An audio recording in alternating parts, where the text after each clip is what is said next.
Rob, what do you think is one of the biggest, I guess, maybe roadblocks or problems that come up when people are trying to decide whether they should try a new diet or a new modality or the new flavor of the day thing that's supposed to make everything in your life better and easier? It's funny. We were struggling with how to ask this question so that we could couch this whole thing and like kind of set it up. So people will ask questions like, does having a bulletproof coffee interrupt my fast?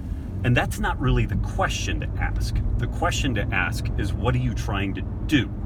Like, do you want to stimulate autophagy, or are you trying to get leaner, or, you know, whatever the case may be. But people tend to like bounce around, and they like you said, you know, they're looking at all these different modalities and different things like bulletproof coffee or fasting or time restricted feeding or what have you. And, you know, absent some sort of a goal, it's hard to pin that stuff down because it's a little bit nebulous, you know, like, again, to kind of circle back around to like the buttered coffee or bulletproof coffee. It's like, does it interrupt fasting? Well, kind of, but what are you hoping to get out of the fasting? Are you just wanting some caloric restriction? Do you have some lofty goals of, doubling your lifespan, effective lifespan? And when you start asking questions around that, then it helps to kind of orient things. So again, I'll kind of keep it in that kind of like buttered coffee kind of scenario. If your goal is just this notion of autophagy and you think that the only way to get that is by fasting, then you're missing the fact that lifting weights improves autophagy, sauna improves autophagy, coffee by itself improves autophagy, and so all these things are somewhat different in their mode of activity.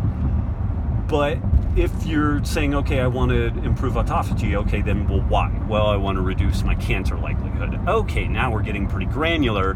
Maybe what we want to think about in those terms is more along the line of like maybe 2, maybe 3 times a year, a 72-hour fast.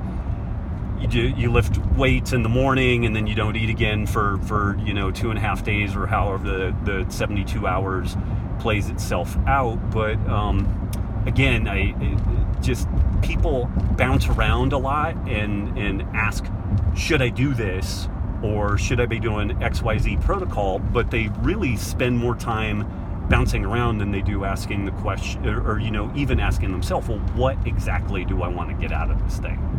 Because it could be different based on a person's goals. Person A's reason for doing something might necessitate a different It's path. all goal driven. Yeah, it's 100% goal driven, and I think that people kind of get lost in that. It's a really good point. I mean, things aren't necessarily good or bad.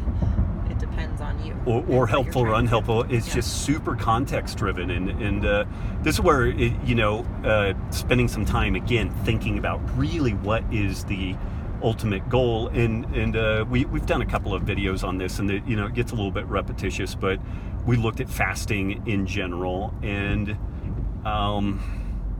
like if good body composition is your primary goal, fasting might be helpful, but 3 meals a day, going to bed early, lifting weights 3 or 4 days a week is probably a better goal for most people. Although there are people that say, they're kind of N=1 experiment until they started doing some sort of intermittent fasting. Then everything just like clicked and it was borderline magic for them. And so, you can certainly get in an experiment, but again, like that goal orientation, it really helps to kind of focus this stuff, and it removes a lot of the questions. It becomes a lot more obvious what one should do once you spend some time really thinking about what's the goal that you're shooting for.